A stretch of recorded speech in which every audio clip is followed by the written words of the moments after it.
అందరికీ వందనాలు. దేవునికి స్తోత్రం. దేవునికి మహిమ కలుగును గాక. ఆమేన్.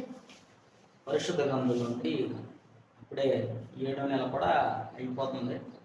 ఇక 4 రోజుల్లో ఈ నెల కూడా అయిపోతుంది. రాబోతున్న ఆగస్టు నెలలో చాలా కార్యక్రమాలు మనకి ఉన్నాయి. 12 రోజులు ఉపవాస పండుగలు జరగబోతున్నాయి. కొంతమూరు దేవుడి చర్చిలో అనుకూలతను బట్టి తప్పకుండా అందరూ పాలు పొందాలి. ఖచ్చితంగా కనీసం సాయంత్రం పూటనే దేవుడి సన్నిధిలో గడపాలి.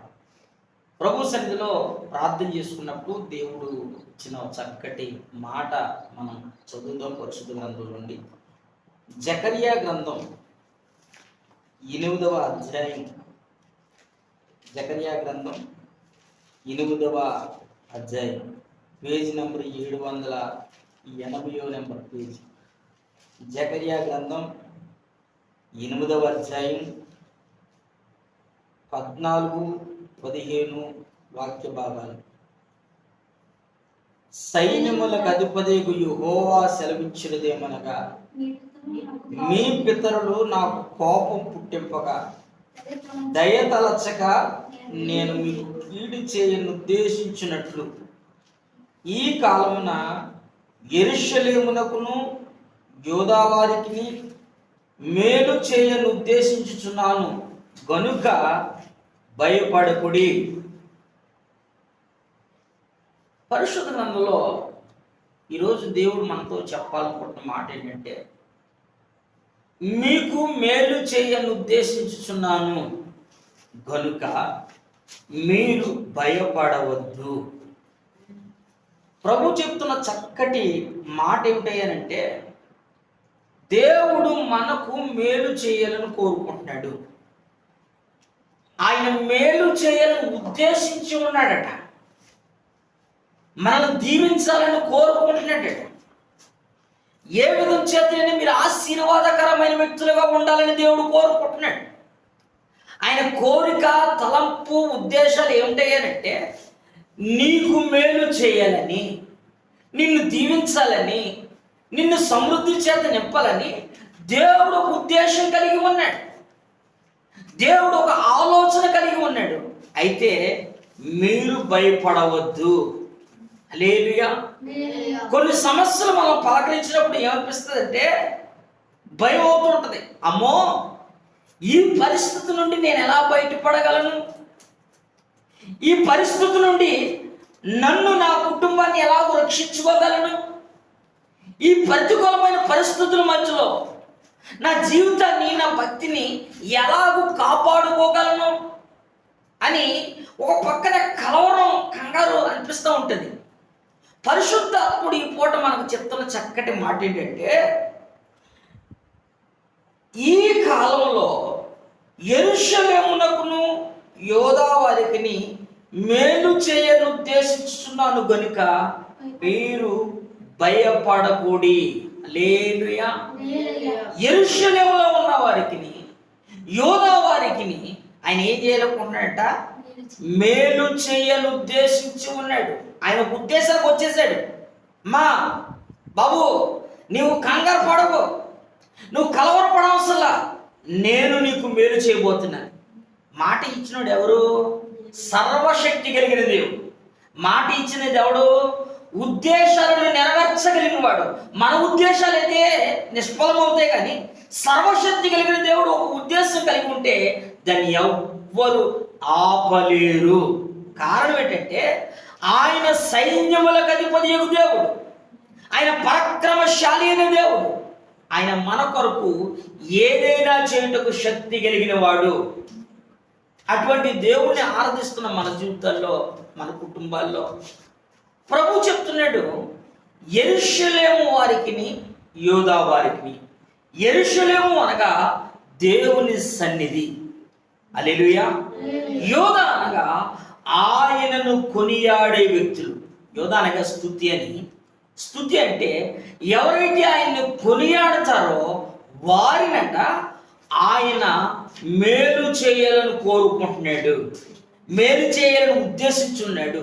నువ్వు కలవరపడకు, కంగారు పడకు. కొన్నిసార్లు ఈ భక్తి జీవితంలో వెళుతున్నప్పుడు అనిపిస్తుంటుంది, భక్తి చేస్తున్నాం కానివ్వండి, యాపుల నుండి ఎట్లా తప్పించుకోవడం నాకు అర్థం అవ్వట్లేదు. మన మనస్సాక్షికి మనం మనుషులుగా మనకు అనిపిస్తుంది, ఇది మన వల్ల అవుతుంది, నీ వల్ల అవుతుంది నిజమే, కానీ ఆ దేవుడు సమస్తాన్ని బాగుగా చేసినవాడు. హల్లెలూయా. ఆయన ఎట్లాంటి వాడు అంటే ఆకాశాన్ని సృజించాడు, భూమిని సృజించాడు నోటి మాట చేత. ఆకాశాన్ని సృజించిన దేవుడు, భూమిని సృజించిన దేవుడు, ఈ నేల మంటి చేత చేసిన నరుడిని బాగు చేయుటకు శక్తి కలిగిన దేవుడు. అయితే నువ్వేం చేయాలి చెప్పనా? యోగా వారికి, యెరూషలేము వారికి ఈ కాలంలో ఆయన మేలు చేయాలనుకుంటున్నాడు. కారణం ఏంటి చెప్పనా? లోకం వైపు వెళ్ళలేదు నువ్వు. పరిశుద్ధుడికి ఒక గుంపు ఉంటే ఆ గుంపులో చేరి నేను పరిశుద్ధుడిని, నేను పరిశుద్ధురాలనని ఒక చక్కటి సాక్ష్యాన్ని సంపాదించుకున్నావు. యేసయ్య రక్తం చేత కడగబడిన నాటి నుండి దేవుణ్ణి విడిచిపెట్టక లోకం వైపు వెళ్ళకుండా పరిశుద్ధత అనే మార్గంలో నడుస్తున్నావు గనక నా దేవుడు మనలను మరిచిపోలేదు. యెరూషలేములో ఉంటే ఏం జరుగుతుంది? యోధా వారు ఎలా ఉంటారు? యోధా అంటే దేవుణ్ణి కొనియాడేవాడు, యెరూషలేము అనగా దేవుని సన్నిధి. నేను ముచ్చటగా ఒక 3 విషయాలు నేను ఈ రోజున దేవుడు నా మనసులో ఉంచిన ఉద్దేశాన్ని మీతో మాట్లాడతాను. మనం దేవుడు తన ప్రజలను ఎల్లప్పుడూ మేలు చేయాలని కోరుకుంటాడు తప్ప ఎవరికి కీడు చేసే దేవుడు కాడు. కారణం ఏంటంటే ఆయన వచ్చింది ఎందుకో? మనలను రక్షించుటకు, తన ప్రజలను వారి పాపములను రక్షించుటకు ఆకాశం ఉండవలసిన దేవుడు నరరూపధారిగా ఈ లోకానికి మనకు వచ్చి క్రయధనంగా మారిన ఏకైక దేవుడు, ఆయన పేరు యేసుక్రీస్తు. హల్లెలూయా. పాపం అనే జీవితాన్ని మార్చుట కొరకు పరిశుద్ధుడైన దేవుడు మన కొరకు లోకానికి వచ్చాడు. మన జీవితాన్ని ఏ విధంగా చేతనైనా బాగు చేయాలని దేవుని ప్రజలుగా పిలువబడుతున్న మన కొరకు ఆయన లోకానికి వచ్చాడు. అయితే మనం ఏం చేయాలి? యెరూషలేము వారికి, యెరూషలేము అనగా దేవుని సంఘానికి, దేవుని సన్నిధిలో నివసిస్తున్న నీకు, దేవుని సన్నిధిని దేవునితో అంట్లు పట్టుకుని విడిచిపెట్టకుండా ఎన్ని సమస్యలు ఎదురైనా, ఎన్ని బాధలు ఎదురైనా, ఎన్ని కలవరాలు వచ్చినా, ఎంతమంది నిన్ను చూటుపోటి మాటల చేత నిన్ను ఇబ్బంది పెడుతున్నా, రకరకాల పరిస్థితులు నిన్ను వెంబడిస్తున్నా, నువ్వు యేసయ్యని విడిచిపెట్టలు చూసావా? దానిని బట్టి నా దేవుడు అంటాడు, నేను నీకు మేలు చేయాలని ఉద్దేశించున్నాను. హల్లెలూయా. అక్కడ మేము బాగా గమనిస్తే రోమీయులకు రాసిన పత్రిక 8వ అధ్యాయం 28వ వచనంలో చక్కటి మాట అపోస్తలుడైన పౌలు రోమా సంఘానికి ఉత్తరం రాస్తాడు. చదవండి ఆ మాట. రోమీయులకు రాసిన పత్రిక 8వ అధ్యాయం 28వ వచనం. దేవుని ప్రేమించు వారికి అనగా ఆయన సంకల్పం చెప్పున పిలువబడిన వారికి మేలు కలుగుటకై సమస్తమును సమకూడి జరుగుచున్నవని ఎరుగుదము. హల్లెలూయా. ఇక్కడ అంటాడు, దేవుని సన్నిధికి ఎవరు వస్తారు? ఎవరు పడితే వాళ్ళు రాలేదు. దారంటే పోయేవాళ్ళు దేవుని మందిరానికి రాగలరా? రాలేదు. ఎవరు వస్తాయి అంటే యేసయ్యను ప్రేమించేవాళ్ళు. హల్లెలూయా. దేవుడు యెరూషలేము వరకు అంటే ఎవరు యెరూషలేము ఉంటారంటే యేసయ్యను ప్రేమించేవాళ్ళు ఉంటారు. యేసయ్యను ప్రేమించేవాళ్ళు ఆయన దగ్గరకు వచ్చి ఓరక మౌనంగా కూర్చుంటారా? కూర్చుంటారండి. ఏం చేస్తారు? దేవుని కనపరుస్తారు. హల్లెలూయా. దేవుని కొనియాడతారు, దేవుని స్తుతిస్తారు, ఆయన మహిమను, ఆయన ప్రసన్నతను కొనియాడుతూ ఉంటారు. అక్కడ అంటాడు, దేవుని ప్రేమించు వారికి అనగా ఆయన సంకల్పం చెప్పున పిలువబడిన వారికి మేలు కలుగుటకే సమస్తమును సమకూడి జరుగుచున్నవని ఎరుగుదము. అంటే ఈ భక్తుడు చెప్పనే చెప్తున్నాడు ఏమని అంటే, దేవుని ప్రేమించే నీకు ఆయన సమస్తాన్ని సమకూర్చి నా దేవుడు నీకు చేయాలని కోరుకుంటున్నాడు. హల్లెలూయా. ఎంత మంచి దేవుడు అంటే, ఆయన అంటాడు, మీరు నన్ను ప్రేమిస్తున్నారు కనుక నేను మీ కొరకు మేలు కలగడానికి సమస్తము సమకూడు జరుగుతున్నవి. నువ్వు ప్రేమించబడ్డావు ఎవరి చేత? దేవుని చేత ప్రేమించబడ్డావు. దేవుని నువ్వు ఎందుకు ప్రేమించావు నాకు తెలియదు, కానీ ఆయన మాత్రం నేను బహుగా దీవించాలని కోరుకుంటున్నాడు. నేను అత్యధికంగా దీవించి వర్ధిల్ల చేయాలని కోరుకుంటున్నాడు. మేలు చేత నిన్ను నీ కుటుంబాన్ని ఆశీర్వాదకరంగా మార్చాలని కోరుకుంటున్నాడు. ఇది దేవుని సంకల్పం. ఆయన సంకల్పంలో ఉన్నవాడు మాత్రమే వస్తారు. ఒకసారి యేసు ప్రభు వారు అనాది కాలంలోనే అవ్వ ఆదమును తయారు చేసినప్పుడు వాళ్ళిద్దరికి 2 పిల్లలు పుట్టారు. మొదటి సంతానమే దేవుని పిల్లలే అవ్వ ఆదము దేవుని మాట ధిక్కరించి పాపంలో పడిపోయారు. ఆ తర్వాత వాళ్ళకి 2 పిల్లలు పుట్టారు. 2 పిల్లలు ఎదుగుతున్నారు, చక్కగా వయసు వచ్చింది. వాళ్ళు కూడా సంపాదించి దేవుని దగ్గర తీసుకుని వచ్చారు. మనం బాగా గమనిస్తే 2 వ్యక్తులు దేవుని దగ్గరికి వచ్చారు, దేవుని సన్నిధిలో ప్రార్థన చేశారు, దేవుని కొరకు కానుక కూడా తెచ్చారు. ఒకడు కానుక తెచ్చాడు, ఒకడు కానుక తెచ్చాడు. 2 కానుకే తెచ్చారు. నాకు అనిపించింది, మంచియో చెడ్డయో తనకున్న దాంట్లో వాడు తెచ్చాడయ్యా. కయ్యూను తెచ్చాడు, ఏబేలు కూడా తనకున్న దాంట్లో తీసుకుని వచ్చాడు. 2 కానుక తెచ్చారు కదా, పోలే క్షమించకపోయావా అని అనిపించింది మనసులో. కానీ మనం బాగా గమనిస్తే అక్కడ అంటాడు, కయ్యూను మనసు దేవుని ఎదుట సరి అయినదిగా లేదు. కానుక ఇస్తున్నావు, ఏ మనసుతో ఇస్తున్నావు? దేవుని ప్రేమిస్తున్నాను చెప్తున్నావు. దేవుడు అంటే నాకు ఇష్టమండి, గొప్ప దేవుడు అండి, గొప్ప కార్యాలు నా పట్ల చేస్తూ వచ్చాడండి అని చెప్తున్నావు. ఇవన్నీ బాగానే ఉన్నాయి, కానీ యేసయ్యను ప్రేమించే నీవు, యేసయ్యను కొనియాడుతున్న నీవు నీ జీవితంలో యేసయ్య వెంబడి పెడుతున్నావు, కానీ నీ మనస్సు దేవుని ఎదురు సరైనదిగా ఉందా? కానుక అంగీకరించబోకడానికి ప్రబలమైన కారణం ఏమిటంటే, కయ్యేను హృదయపూర్వకంగా తీసుకొచ్చి అర్పణ దేవుని దగ్గర పెట్టాడట. హేబేలు కయ్యేను తన అర్పణ శ్రేష్టమైనది తీసుకురాకపోగా తనకున్న వాటిలో కొన్ని, అంటే ఏదైనా పర్లేదు దేవుడికి ఏం చేసుకుంటాడో అనేటట్లుగా తీసుకొచ్చాడు. అంటే లోపం ఎక్కడుంది చెప్పనా? మనస్సులో. హల్లెలూయా. నేను అంటాను, యేసయ్య దగ్గరికి వచ్చింది నీవు, నీ మనస్సులో ఏమున్నాయి అన్ని పక్కన పెట్టు. అయ్యా దేవుడు నాయనా నీ దగ్గరికి వచ్చానని దేవుని ఎదురు తల వంచు. మీకు బాగా అర్థమయ్యేలా చెప్తాను. 2 దేవాలయానికి వచ్చారండి. ఒక ఆయన మందిరానికి వచ్చి చక్కగా మందిరంలో మోకరించి ప్రార్థన చేస్తున్నాడు, చేతులు పైకెత్తి, అయ్యా నన్ను ఈ స్థితిలో ఉంచావంటే నువ్వు గొప్ప దేవుడు నైనా. ఈ అభాగ్యుడు ప్రేమించి ఏంటంట, ఈ అభాగ్యుడు ప్రేమించి ఆస్తి ఐశ్వర్యం సంపద సమృద్ధి అన్నీ ఇచ్చావు. ఇదిగో నీకు దశంభాగం ఇచ్చే విషయంలో కానీ, కానుకలు ఇచ్చే విషయంలో కానీ, ప్రదబలం విషయంలో కానీ, జీలకర్రలో కానీ, కరివేపాకులో కానీ, ఉప్పులో కూడా దశంభాగం తీసుకొచ్చి ఇవ్వడానికి నన్ను ఎంతగా గణపరిచావు నాయనంటే, పాపం ఆకాశం ముందు ఉన్న దేవుడు మురిసిపోతున్నాడు. అబ్బా నా కుమారుడు ఏమి చేస్తున్నాడు భక్తి అన్నీ అని మనసులో చిన్న ఉద్దేశం. ఇదిగో నన్ను వాడిలాగా ఉంచలేదు, నన్ను ఎవళ్ళలాగా లంచగొండోళ్ళలాగా ఉంచలేదు, నన్ను వడ్డీ వ్యాపారస్తులాగా నన్ను ఉంచలేదు, ఆ లోకంలో తిరిగేవాళ్ళ నన్ను ఉంచలేదు అని ఎవరు చెప్తున్నాడు? ఇప్పుడు ఆడి సంగతి ఎందుకండి?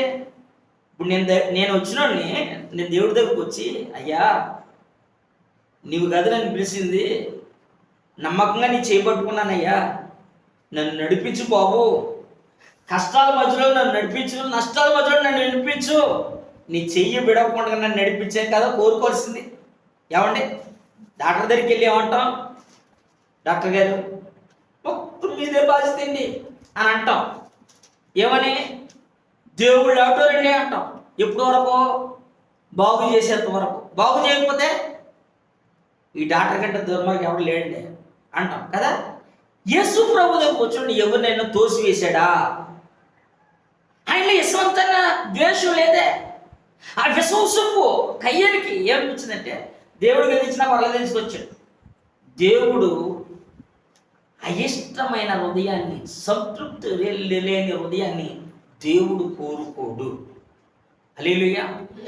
ఈ ధనవంతుడు ఇక్కడ ప్రార్థన చేశాడు, భాగ్యవంతుడు, అన్నీ ఇవ్వగలుగుతున్నాడు. బయట ఉన్నాడు ఒకడు కూర్చుని నడుస్తున్నాడు. అయ్యా, మందిలోకి రావాలన్నది కానీ పరిశుద్ధులు తిరిగేస్తావు. నేను పాపిని అయినా నేను వడ్డీ వ్యాపారం చేసుకుంటాను. ఇదిగో ఒక్కసారి నన్ను కూడా క్షమిస్తే నా పాపాలు కడుక్కుంటాను అని మెట్ల దగ్గర కూర్చుని మొరపెడుతున్నాడు. ఈయన చేశాడు ప్రార్థన, ఆయనే చేశాడు ప్రార్థన. ఇద్దరిలో ఎవరు ప్రార్థన విన్నాడంటే అగో ఆ బయట కూర్చున్న ఆయన. అంటే నీ వ్యక్తిత్వం, నీ సామర్థ్యత, నీ టాలెంట్ కాదు దేవుడు చూపించాల్సింది, నీ యథార్థమైన భక్తి జీవితాన్ని. ఇదిగో దేవుని ప్రేమించే వాళ్ళు ఏం చేస్తారంటే అదిగో అయ్యా నరమాత్రుడిని ఆయన బుద్ధిహీనంగా ప్రవర్తించి తప్పిపోయాను. దావీదు కూడా ప్రార్థన చేస్తాడు కదండి, ఇస్సోపుతో నన్ను కడిగయ్యా. ఎవరు దావీదు? బాల్య దినంలో ఉండగానే సింహాన్ని చంపడానికి బలం ఇచ్చిన దేవుడి చేత అభిషేకించబడినాడు, ఎలుగుబంటి చంపినాడు. ఇంకా చెప్పాలంటే చిన్నపిల్లడిగా ఉండగానే గొలియాతుని గడగళ్ళాడిచి ఫిలిష్తీయుల సైన్యాన్ని తరిమి కొట్టిన దావీదు తప్పిపోయినప్పుడు ఏమన్నాలే, ప్రభా నీకేం తెలుసు, నా సంగతి నీకు తెలదా? సింహం చెప్పాను నేను, ఎలుగుబంటిని చెప్పా, ఫిలిష్తీయులు కూడా 4 రోజులు గడగళ్ళాడి పట్టిన వాళ్ళని చెప్పా. ఇదిగో ఈసారి తీసే అని అన్నాడా? అయ్యా పాపలో పుట్టాను, అయినా పెరగడం పాపలో పెరిగాను, దయచేసి నీ రక్షణ ఆనందాన్ని నా యొద్ద నుండి తోసివేయద్దు, తొలగించద్దు, నీ పరిశుద్ధాత్మ నా యొద్ద నుండి నువ్వు తీసివేయద్దని దేవుణ్ణి బ్రతులాడుకుంటున్నాడు. ఇది దేవుడిని ప్రేమించేవాడు ఉండవలసిన లక్షణం. యేసయ్యను ప్రేమించే విధానంలో మనం మనుషులమండి, మనుషులం కదా. ఏదో ఒక సమయంలో మాట ద్వారా చూపు ద్వారా పడిపోతున్నాం. ఏం చేయాలా? ఇది ఎందుకు?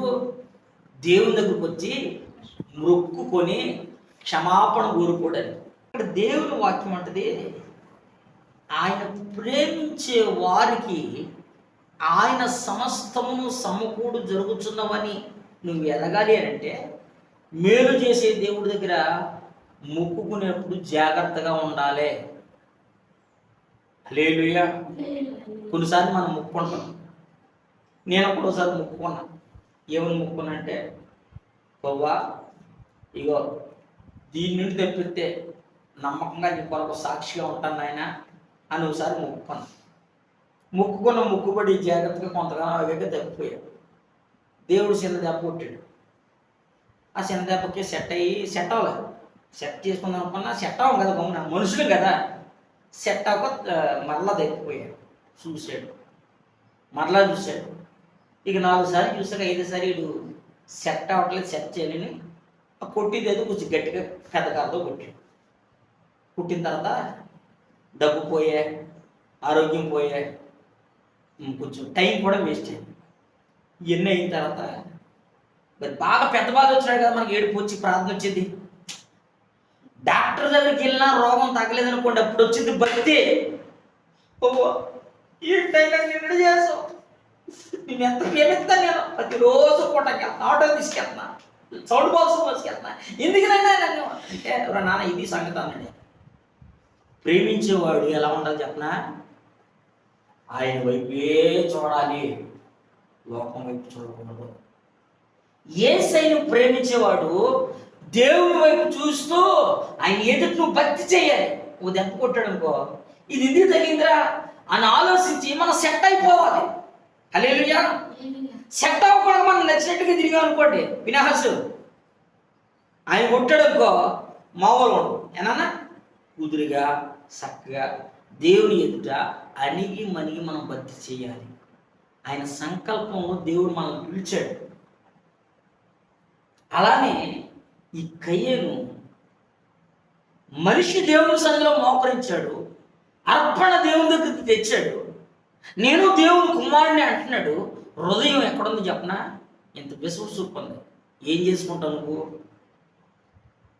నువ్వు తింటావా? ఏమన్నా ఫాస్ట్గా రెండు తింటాడు తప్ప నువ్వేమన్నా ముక్కనే తింటావా? వంకాయ ముక్కనే తింటావా? లేదా బెండకాయన ఫ్రై చేసుకుంటావా అనుకున్నాడేమో. అమ్మో ఇచ్చిపోయాడు. హేబెల్ అలా అనుకోవాలా, ఇవి కాదు కానీ ఇంకా ఇది వద్దులే, ఇది వద్దు, ఇది భలే ఉంది, ఎగురుతుంది చెంగు మంట, దీన్ని ఇవ్వాలి దేవునికి అంటే హృదయంలో ఒక ఆశ ఉంది. నేను నా దేవుని కొరకు మంచిది ఇవ్వాలి. హల్లెలూయా. కయ్యూని అనుకున్నాడు ఏదైనా పర్వాలేదే అంటే హృదయంలోనే ఏమనిపించింది? ఏం కదా, టేక్ ఇట్ ఈజీ. నేను అంటాను, ఆయన మేలు చేయని ఉద్దేశించున్నాడు యెరూషలేము వారికి. దేవుని సన్నిధిలో నివసిస్తున్న వారికి మేలు చేయాలని ఉద్దేశించి ఉన్నాడు. దేవుని మందిలో ఆరాధించే వాడికి, ఆయన ప్రేమించే వాడికి ఆయన మేలు చేయాలని కోరుకుంటున్నాడు. మనం ఆయన ప్రేమిస్తున్నావా? ఆయన మాటకు విధేయత చూపించగలుగుతున్నావా? ఆయన మాటకు లోబడగలుగుతున్నావా? నీ సొంత ఇష్టాన్ని, నీ సొంత చిత్తాన్ని చేసుకుంటా సిద్ధపడుతున్నావా? దేవుడు తన ప్రజలను మేలు చేయాలని కోరుకుంటాడు. ఎవరికి అన్యాయం చేయడానికి ఆయన నరుడు కానే కాదు. హల్లెలూయా. ఈ కయ్యని హేబెల్లో ఒకని మనసు దేవుని ప్రేమిస్తే మరొకటి మనసు ఆ దేవుడికి ఏం చేసిలే అనుకుంటే బాధలో అనుకుని తీసుకొచ్చాడు. బైబిల్లో సాట రాసి ఉంటుంది, దేవునికి ఇచ్చి బేదరైపోయిన ఎవరు లేరట, దేవునికి ఇవ్వకుండా సమృద్ధి కలిగిన వాళ్ళు కూడా లేరని జ్ఞాని అయిన సొలొమోను సామెతల గ్రంథంలో రాస్తాడు. ఆయనకి ఇచ్చి బేదలైన వాళ్ళు ఎవరు లేరు, ఆయనకి ఇవ్వకుండా సంపన్న స్థితిలో ఉన్నవాళ్ళు లేరు. ఎవరైతే ఎంతైతే విత్తుతారో అంతే పంటకు వస్తారు. 100 బత్తాలకి మనం పంట వేసుకున్నాం అనుకోండి, ఎంత వస్తుంది? మన రేంజ్లో 100 ఊహించుకుంటే గట్టిగా వస్తాయి, 70 80 వస్తాయి. కానీ దేవుని సన్నిధిలో నువ్వు 100% విత్తావు అనుకో, నీ పంట 100 కాదు 150 బండికి. మీరు తర్వాత చదువుకోండి, ఆదికాండం 26వ అధ్యాయంలో 27, 28 అధ్యాయంలో రాసిన మాట ఏంటంటే, ఇస్సాకు ఏమీ లేని సమయంలో విత్తనం వేశాడట. విత్తనం వేశాడు ఏ సమయంలో? ఆకాశం మూయబడిన వేళ, భూమి నెరవేటిన వేళ. ప్రార్థన చేసి ఒక గుంట తెవ్వాడు, ఒక నుయ్యి తెవ్వాడు, నీళ్లు పడ్డాయి. ఆ నీళ్లతో పంట వేసాడు. ఎంత కోసాడు? 100 అంతల పంట కోసాడు. ఎట్లా సాధ్యమైంది ఇస్సాకు అంటే, నా వల్ల అయితే ఏం కదయ్యా, నేను బలిపెట్ట గట్టి ప్రార్థన చేశాను. ఎవరికి? సర్వశక్తి కలిగిన దేవుడికి ప్రార్థన చేశాను. ఎందుకు చేసావు? నేను ఆయన ప్రేమిస్తున్నాను. I love you Jesus. Hallelujah. నేను నిన్ను ప్రేమిస్తున్నానయ్యా. యేసయ్యను ప్రేమించి విత్తనం వేశాడు. దేశంలో ఉన్న వాళ్ళందరూ చూసి అది చూశారు, బెత్త సుబ్బులు చూస్తున్నారు. ఈ కరువు కాలంలో ఎవడు అంటే, ఏమండి అతను ఎవడ చెప్పనా? కనాను దేశస్తుడు, యెహోవా చేత ప్రేమించబడిన వాడు, యెహోవాను ప్రేమిస్తున్నవాడు. ఆ ఊరు నుంచి ఇంకో ఊరు, ఊరు నుంచి ఊరు మారుతుంది కానీ సాక్ష్యం మారట్లా. హల్లెలూయా.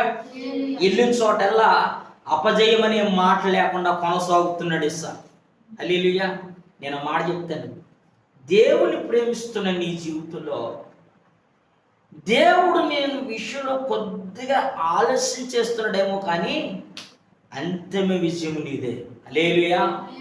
ఆయన నిన్ను మరిచిపోలేదు. అక్కడ అంటాడు, దేవుని ప్రేమించే వారికి సమస్తమును సమకూడి జరుగుతున్నవి ఎలాగూ మేలు కలుగుటకై. హల్లెలూయా. రెండో మాట చదువుతాం. దేవుని ప్రేమించే వాళ్ళు ఎలా ఉంటారు అనేది 84వ కీర్తన గ్రంథం 84వ అధ్యాయంలో దేవుని ప్రేమించే వాడికి ఉండవలసినటువంటి ఒక మంచి లక్షణాన్ని అక్కడ రాస్తాడు. 84వ కీర్తన 11వ వచనంలో రాయబడిన మాట, దేవుడైన యెహోవా సూర్యుడును కేడమునై ఉన్నాడు, యెహోవా కృపయు ఘనతయు అనుగ్రహించును. యథార్థంగా ప్రవర్తించు వారికి ఆయన ఏ మేలును చేయక మానడు. హల్లెలూయా, చెప్పగలరు హల్లెలూయా. యథార్థంగా ప్రవర్తించే వారికట ఆయన ఏ మేలు చేయక మానడు. ఎవరు యథార్థంగా ప్రవర్తిస్తారు?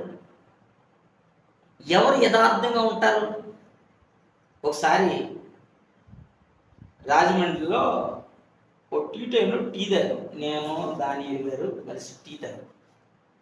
మాతో పాటు ఇంకొక ఇద్దరు వచ్చారు, నలుగురు కలిసి టీ తాగేసాం. సగం దూరం వెళ్ళిపోయాక అంటాడైనా, అనే మనం టీకి డబ్బులు ఇచ్చావా అన్న. నేను అవ్వలేదన్నా. నువ్వు ఇచ్చావా? నేనే అవ్వలేదన్న.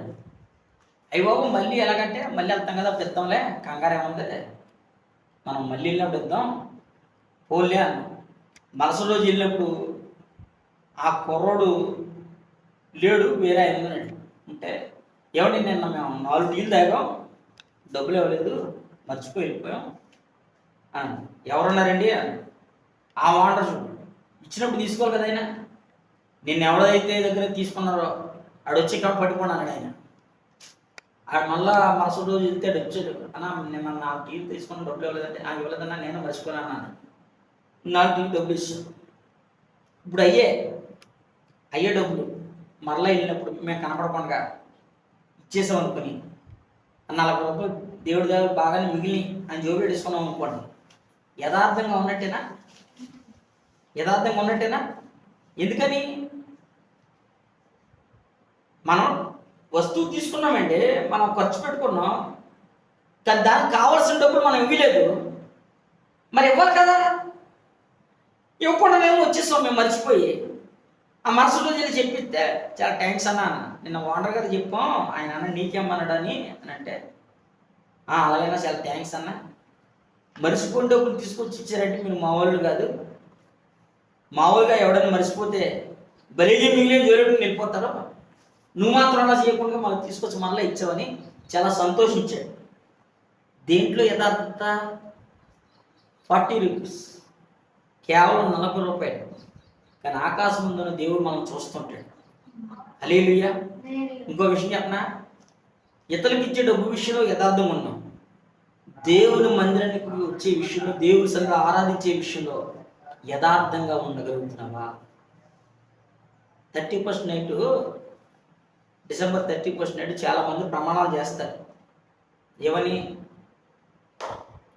ప్రభువా ఇక రేపు నుంచి నాయన రోజు ఖచ్చితంగా ప్రార్థన చేస్తాను ఆయన, వర్షం వచ్చినా, వరద వచ్చినా, తుఫానైనా, సరైన గాలైనా నేను మాననైనా, నాకు కొప్పినైనా అని ప్రార్థన చేస్తారు. గట్టిగా ఎన్ని రోజులు చేస్తారు? 3 రోజులు, 4 రోజులు, ఒక వారం. ఆ తర్వాత మళ్ళీ ఏ శ్రాద్ధమే చెయ్యి, మళ్ళీ వాటిని గాలిలో వదిలేస్తారు. ఇది యథార్థతేనా? ఇది యథార్థతేనా? బైబిల్ గ్రంథంలో దానియేలు అనే ఒక వ్యక్తి ఉన్నాడు. దానియేలు అనే ఒక వ్యక్తి ఉన్నాడు. ఇజ్రాయెల్ దేశంలో ఉండగా ప్రారంభించినటువంటి భక్తి బాబులోనికి వచ్చాడు. ఈ బాబులోనికి వచ్చిన తర్వాత కూడా ఎన్ని సమస్యలే రాని, ఎన్ని పనులే ఉండే, సరిగ్గా ఆయన ప్రార్థనా సమయానికి తన గదిలోకి వెళ్ళి చేతులెత్తి దేవుని సన్నిధిలో ప్రార్థించేవాడు. బైబిల్లో రాస్తుంది, ముమ్మారు ప్రార్థన చేసేవాడు. ఎన్నిసార్లు అంటే రోజుకు 3 సార్లు మానకుండగా దేవుని వైపు చేతులెత్తి ప్రార్థన చేసేవాడు. ప్రార్థన ప్రతిఫలంగా ఉద్యోగం వచ్చిందో ఎందుకు వచ్చిందో నాకు తెలియదు, కానీ తన ప్రార్థన భక్తి జీవితాన్ని, తన యథార్థతను బట్టి సింహాల నోళ్ళు మూయబడ్డాయి. తన ప్రార్థన భక్తి జీవితాన్ని బట్టి రాజుకి కలవరం వచ్చింది.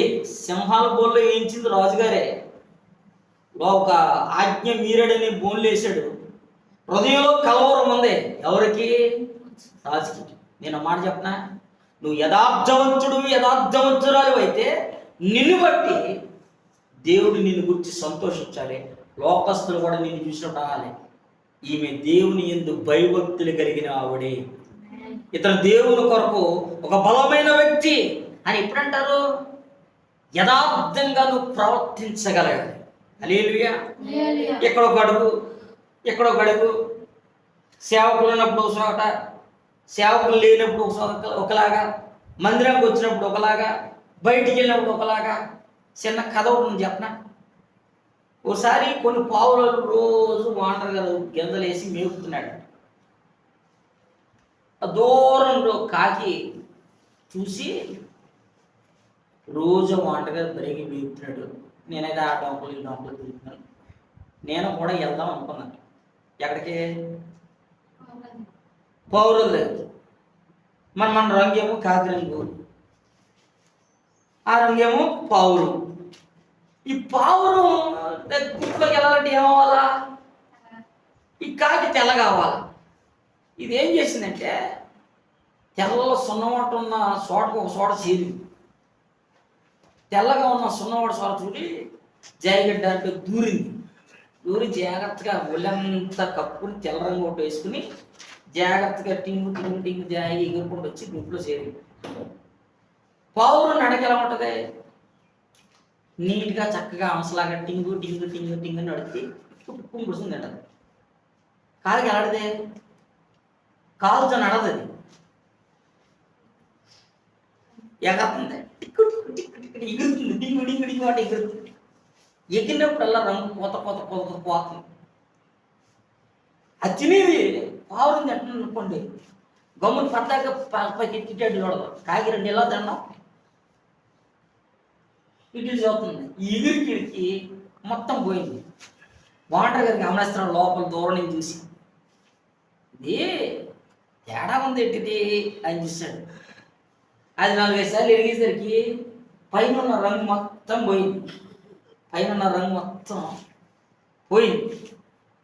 పోయేసరికి వాంటర్ గారు ఏయ్ అని దానికి కాగి ఎగిరిపోయింది. భక్తి జీవితం కూడా ఏదో నాటక రంగంలాగా చేయకూడదు. మందిరానికి వచ్చినట్టేమో స్తుతి పాత్రుడా స్తోత్రారుడా బాగుంది. మరి బయట కొత్త సెలవు వచ్చినాయి మధ్య. మనదాకా పాట ఉంది, మాట దగ్గర ప్రతి ఓడి ఇటబెట్టేవారు. ఇలా నడిచేవారు కుర్రాళ్ళు. ఏంటంటే అది ఏదో ఉందంట, అది దొంగల పోటీలో ఇలా పెట్టారు. ఓ పాస్కర్ కూడా పెట్టలేండి, వాళ్ళని క్షమించిందిగా. ఇలా పెట్టారు. ఏంటంటే ఇది ఫలానా ఏంటి అని.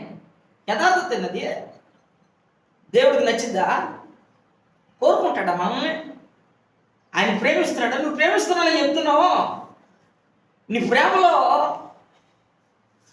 మనసులో అనుకుని దేవుడికి ఇచ్చేది ఏమైపోయిందని తీసుకొచ్చి పడేశాడండి కయ్యూను.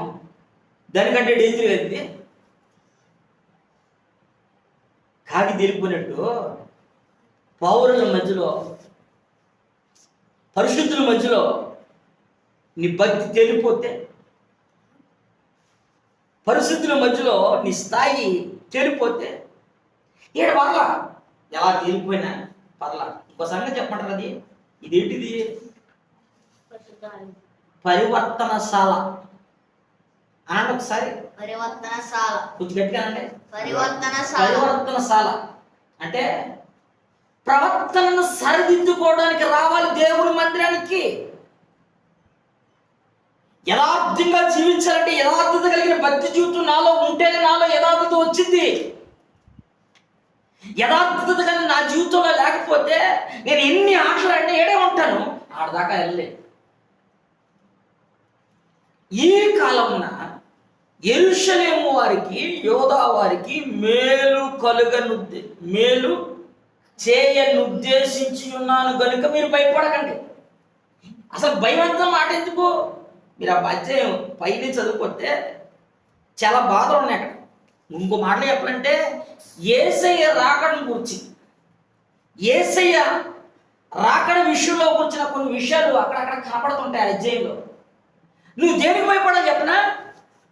దేవుణ్ణి ప్రేమించే విషయంలో ఎంతవరకు నేను నమ్మకంగా ఉన్నానా లేదా అనే దాని కొరకు భయపడాలి. రెండవది, దేవుణ్ణి ప్రేమించే విషయంలో నేను ఎంతవరకు నమ్మకత్వాన్ని కాపాడుకుంటున్నాను అని ఎరగాలి. మరో విషయం ఏంటంటే దేవుని ప్రేమించే వాళ్ళకి యథార్థమైన జీవితం ఉందా లేదని అనుక్షణం నువ్వు పరీక్షించుకోవాలి. దొంగోడు దగ్గరికి వెళ్ళి రేపు దొంగోడా అన్నాం అనుకోండి, ఏమంటాడు? లాగిపిండి బిగుతాడు అంటాం. అసలు ఏమంటాం? బాబు బాగున్నావు అంటాం. పక్కన ఉందంట కానీ మొహం అంటారండి. కానీ నా యేసయ్య ఎవరో చెప్పనా? నీ అంతరంగాన్ని చూస్తాడైనా. అంతరంగాన్ని చూసిన తర్వాత నేను కయ్యి వద్దన్నాడు. నేనేమనుకున్నాను మొన్నదాకానే, అసలు కానుక తెచ్చాడు. నేను వేసిపోతాడు ₹1,00,000 తెచ్చిచ్చాడు పానక. ఏమన్నాలా? నా కుమారుడా, నువ్వు యేసయ్య అంటే ఎంత ప్రేమిస్తున్నావు అని అనాలా? ఏమన్నాడు ఎలీషా? ఇదిగో నీ ధనం నీతోనే పోబెట్టి, నాకు డబ్బు అవసరంగా, దేవుడు చెప్పమన్నాడు, చెప్పాను, నీ రోగం దగ్గర వెళ్ళిపో అన్నాడు. డబ్బు కోసం పరిగెట్టుకుంటూ వెళ్ళాడు. దేవుని సేవకుడు డబ్బు డబ్బు పరిగెట్టుకుని వెళ్ళాడు. ఏం తెచ్చుకున్నాడు? ఏ రోగం అయితే దైవజనుడు ఆ గురువుగా చెప్పిన రోగం పోయిందో ఆ రోగం ఆడికాడు కుటుంబానికి మళ్ళా బోనస్ వచ్చేది. దేవుడు న్యాయస్తుడా అన్యాయస్తుడా? న్యాయాన్ని ప్రేమించేవాడు. హల్లెలూయా. ఆయన మనం ప్రేమిస్తున్నాడు, మనం ఆయన ప్రేమించగలగాలి. హల్లెలూయా. ఈ చివరి రోజుల్లో చాలా విషయాలు ఉన్నాయి. ఒకే ఒక మాట మీకు జ్ఞాపకం చేసి ముగించేస్తాం. 29వ అధ్యాయం ఇర్మియా గ్రంథం, చివరిగా ఇర్మియా గ్రంథం 29వ అధ్యాయం 11వ వచనం. 29:11. నేను మిమ్మల్ని గూర్చి ఉద్దేశించిన సంగతులను నేను ఎరుగుదును. రాబో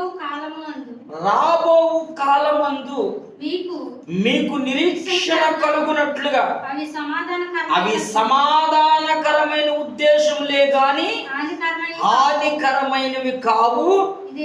ఇదే యెహోవా వాక్కు. ఇది జాగ్రత్త. ఆఖరి విషయం అనుకున్నాం, చిన్నదే కానీ చాలా ఉన్నాయి దాంట్లో. మిమ్మల్ని గురించి ఉద్దేశించిన సంగతులు నీకు తెలుసు. బాబు నాన్న, నిన్ను గూర్చిన ఉద్దేశం నాకు తెలుసు. ఎవరికి? దేవుని తెలుసు.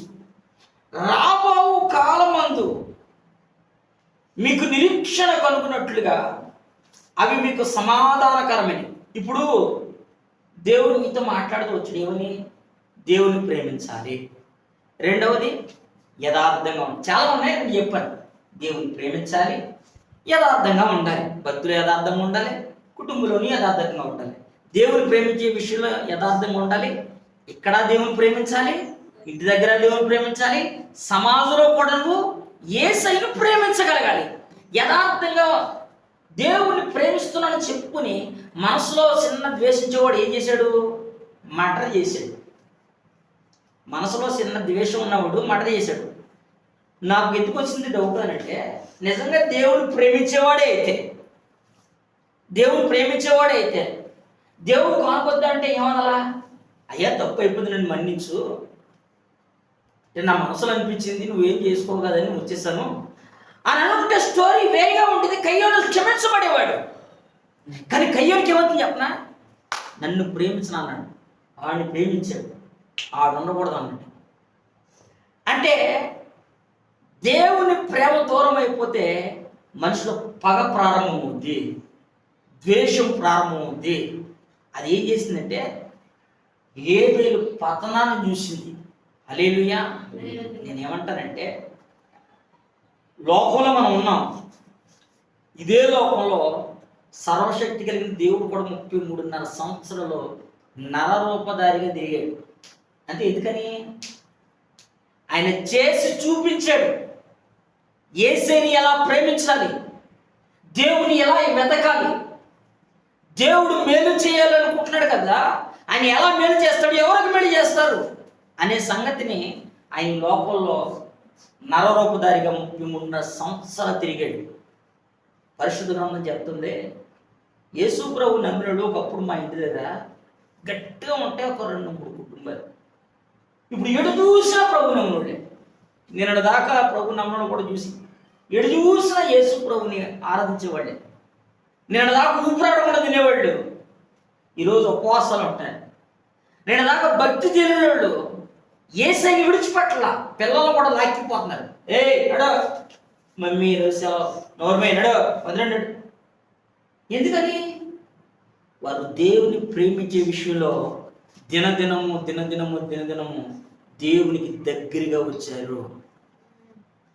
₹1 ఆస్తి నేను సంపాదించాను అనుకోండి, ₹1 ఆస్తి నేను సంపాదించాను అనుకోండి, పోయేప్పుడు ఒక ₹10 కూడా నేను పట్టుకుని పోవాలి.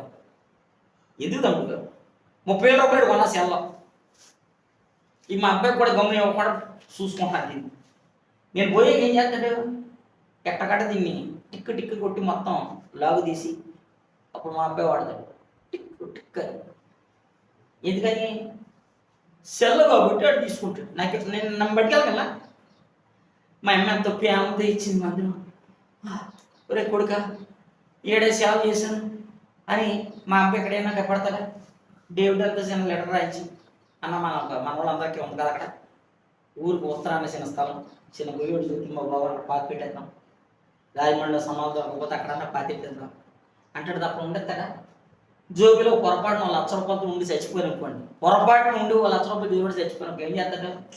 స్నానం చేసాడు, నలిగిపోయి కాగితాలు వెళ్ళిపోతే కార్యక్రమం కన్నా బంద్ చేస్తే తీసేయండి అని బయటికి తీసేస్తాడు. అంటే నా వల్ల ఇదిగో మాటలు చెప్పాలంటే తల్లి గర్భం నుండి ఎలాగైతే వచ్చానో అలా వెళ్ళిపోతాను. ఈ మధ్య టైం ఉందే, పుట్టుక మరణానికి మధ్యలో ఉందే, ఈ శరీరంతో ఏదైతే జరిగించానో దాన్ని బట్టి ప్రతిఫలం ఉంటుంది పైన, దాన్ని బట్టి ప్రతిఫలం ఉంటుంది అక్కడ. మేలు చేయను ఉద్దేశించి ఉన్నాను. మేలు అంటే ఆస్తి కావచ్చు, ఐశ్వర్యం కావచ్చు, అదే సమయంలో నీ ఆత్మీయ జీవితాన్ని కూడా నా దేవుడు మాత్రమే కట్టగలడు. దావీదు పాపం చేసినంత తప్పిపోయిందంట, దేవుని ప్రేమించాను తప్పిపోయానని మౌనంగా కూర్చోాల.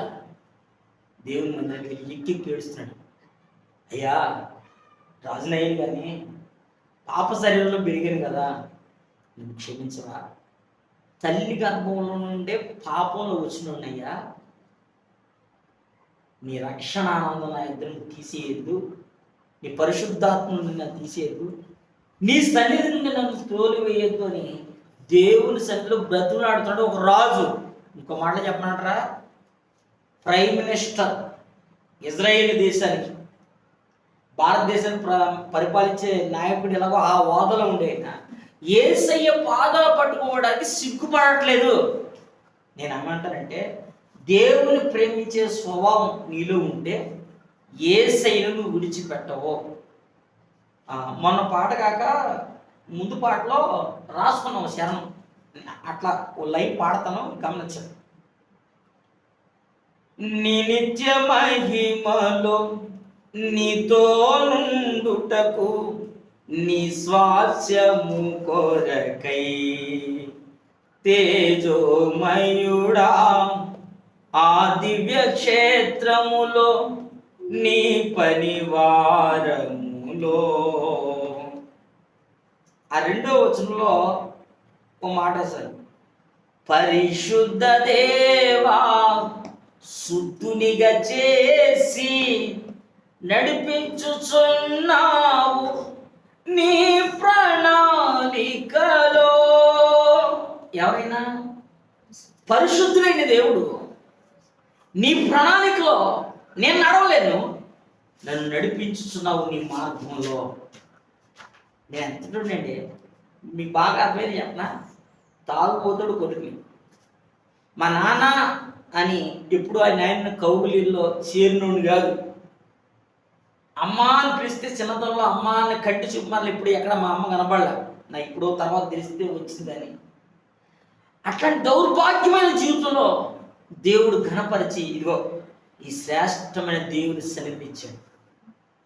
అభాగ్యుడిని దేవుడు ప్రేమించి యోగ్యత కలిగిన ఒక మంచి నడవడికి దేవుడు నేర్పించాడు.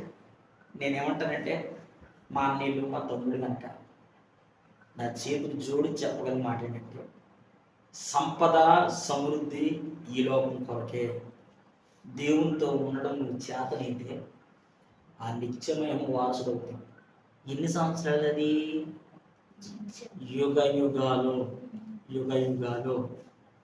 ఇప్పటికే ఇది 21వ శతాబ్దం కదా, 2026 ఇంచుమించుగా ఇన్ని సంవత్సరాలు ఉంటుందా అని అంటే అన్లిమిటెడ్ అట. అది 10,000 సంవత్సరాలు, 3 సంవత్సరాలు, మరి ఎంత కాలం ఉంటుందో తెలియదు. అది నిత్య నరకం అని పరిశుద్ధ గ్రంథం అంటది. ఎవడు నిప్పులు చేతిలో పెట్టుకుని అరగంట సేపు ఉండగలడా? అరగంట.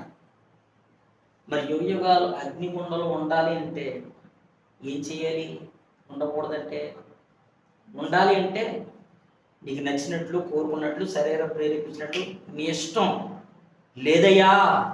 యుగ యుగాలు నీతో పాటు కలిసి ఆ నిత్య మహిమలో ఆకలి దప్పిక లేని రాజ్యం. ఇంకో మాట చెప్పనా, భార్య పిల్లలు గొడవ లేని రోజు సామ్రాజ్యం, అప్పులు అనే బాధ లేని చోటు, సమస్యలు అనే లేని చోటు, సమృద్ధి అనే స్థలం చోట నీవు దేవునితో కలిసి నిలబడి నిత్యము ఆరాధిస్తూ గణపరచవలసిన ఆ మహోన్నతుడైన దేవుని దగ్గరికి నువ్వు వచ్చావు.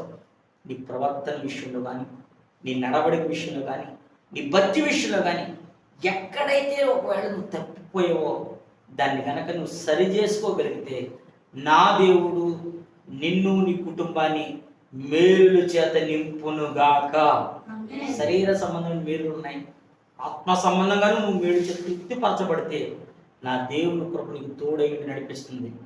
అందరూ తల వంచండి, ప్రార్థన చేసుకుందాం.